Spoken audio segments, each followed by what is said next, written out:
Ouverture ce mardi 24 septembre des travaux de la 79e session de l'Assemblée générale de l'Organisation des Nations Unies, ONU.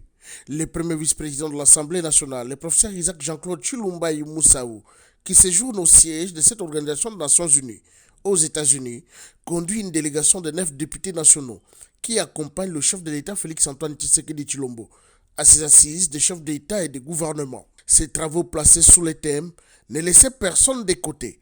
Agir ensemble pour la paix, le développement durable et la dignité humaine des générations présentes et futures est un rendez-vous de diplomatie de haut niveau, très important pour l'histoire du pays de Lumumba en vue de redéfinir la nouvelle perception de sa collaboration avec la mission onusienne au Congo MONUSCO, déployée depuis 24 ans.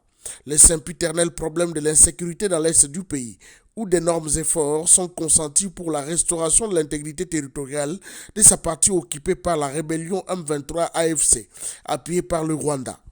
La candidature de la RDC à l'élection du Conseil des droits de l'homme des Nations Unies prévue le 9 octobre et au Conseil de sécurité reste au centre de cette mission.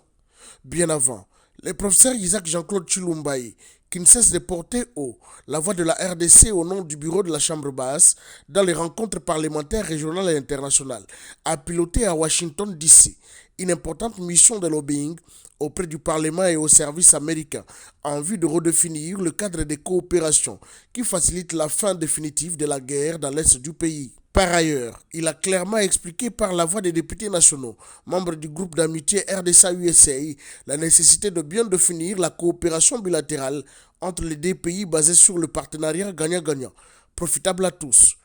Ayant en charge la diplomatie parlementaire, dans ses attributions, Jean-Claude Tshilombo Moussaou reste plus que déterminé à poursuivre l'engagement du bureau de la Chambre basse du Parlement dans la recherche de solutions pour la paix.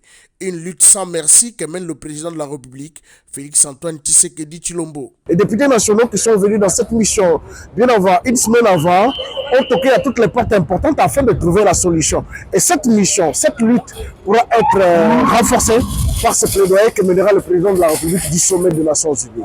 Depuis New York, espérant Daniel Kamara.